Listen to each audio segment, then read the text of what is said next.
What I'm saying is the bike was the place that I went that all that disappeared. All the noise stopped and I just got lost in it. And I'm glad I kept going because in that next year, like being able to dive into riding that way, like really helped me. I never wanted to stop. I can see why my family might have wanted to. There's two things that pop up on my Instagram feed all the time. And one of them is the goon riding video from early on. And the other one is the battle with Stu. I can honestly say that was one of the funnest races I ever raced. We battled hard. The second moto we battled, but the first moto, it was like... It was on. It was on.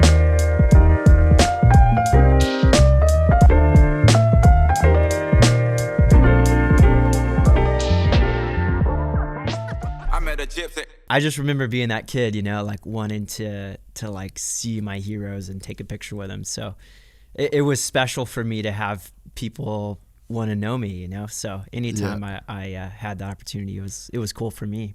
Yeah, nah, dude. It's such a cool thing, and it's funny you said like, you were just being you, and I think, you know, I talk about all the time like how, you know, we should have celebrated J-Law more, and when we should have, like, we need those kind of guys in the sport. And my point in that is like, not everyone should be that guy. It's like, if you're that guy, you should be yourself. And I think that, you know, guys like you, guys like Dunge, you're never going to put on any kind of front because it's like not you. And you guys should be allowed to just be you too. You know what I mean? So I think that there's like, we need the guys like you that are just literally the nicest people in the world.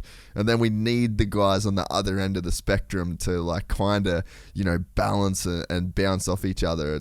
So like, I guess my point whenever I'm talking about that is like, let's not level out and try and make everyone the same, because it's like, we've got Trey Canard and he can do that thing and Dunge can do that thing. But then over here, like, we should have these other guys too, you know? Yeah. I mean, it does a huge disservice to people when you want them to be a certain way. Like J-Law, for instance, you know, if you take J-Law and you tell him to be this like clean cut, like good American kid, it looks bad because it's not who he is.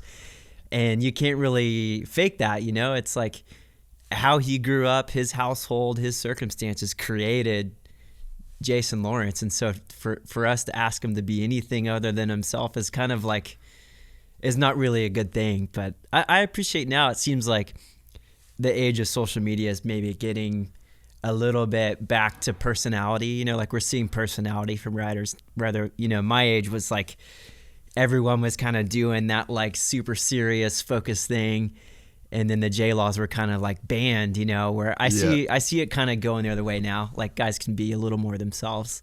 Yeah, I think it's funny. So like you win your championship, and then on the opposite coast, J-Law won his championship, and it's like you couldn't have two more different dudes on like each separate coast. What did you like think of him at that time?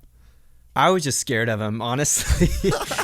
I saw like how it went with Dungey, and I'm like, dude, I just do not want to get on this dude's bad side. And for whatever reason, we were always cool. Like he liked me for some reason, but I just remember going like, dude, I don't know if I could handle the stuff he says to Dungey. Like some of the stuff that came out of his mouth, just witnessing it, I'm like, I couldn't handle that. I would like just start crying, or, you know, I don't know how I would have handled it. But so I was always nervous about him. But I remember racing the East-West shootout that year and going like, he came up to me before the race even started, and he's like, I don't care about this race. Like, I'm probably going to pull off halfway.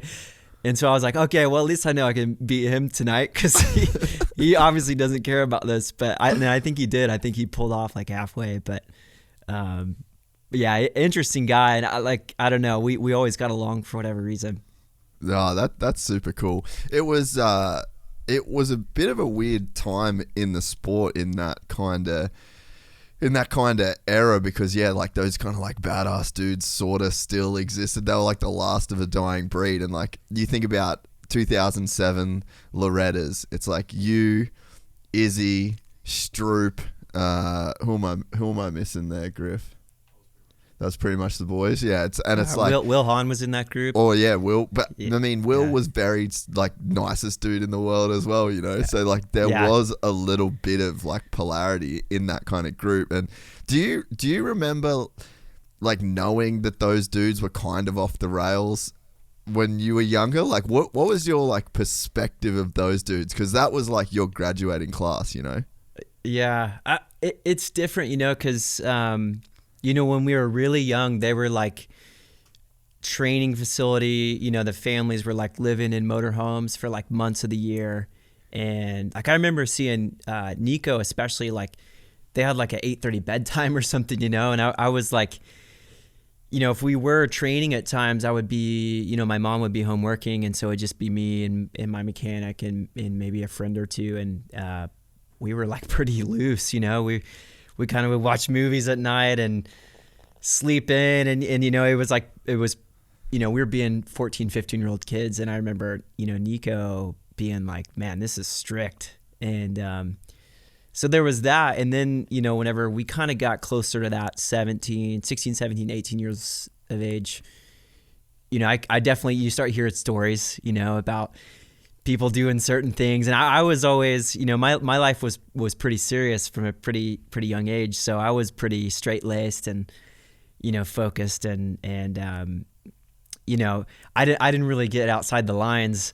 And you start hearing the things that are happening, and you don't know how much of it's truth. But yeah. You know, a couple years into our, you know, professional career, I was you know, I was always super straight laced. But you know, you start hearing more stories than that. So I would say kind of the beginning of our pro career is when you start. Okay, yeah, there's a little truth to what's happening. Yeah, because I always wondered, you know, like, because you would hear things. I mean, like everyone kind of hears things, and I wonder, like, because I just remember you being the, like, when I was there in the States was like when I was sort of saw like a lot of the start of your career. Actually, the first race I ever went to was Pala when you won the championship, and Nice. so I was like, kind of, you were, you know, really doing your thing when I was over there, and yeah, like you'd hear stuff and which, you know, if I hear it, then obviously you're right, like you're probably gonna hear it, and Yeah. I wondered like what you thought from like that side of the fence, you know. Yeah, you know, I was always kind of like, I had a hard time kind of like, you know, chatting with the boys, because, you know, they're talking about, you know, parties and this and that, and I'm kind of like this like little neat, like you know, kid from the central part of the US, kind of like a little naive guy, like, you know, it wasn't really computing with me, but you hear a lot of it, and so I kind of struggled to fit into that kind of side of things, but I definitely heard a lot, you know. We're excited to announce the launch of our new membership site, gypsytales.com, packed with exclusive content and perks that you won't find anywhere else. This is your chance to become a part of the Gypsy Gang. And as a special bonus, if you sign up to an annual membership, you'll be entered into the draw to win our custom-built TC125. Gypsy Gang.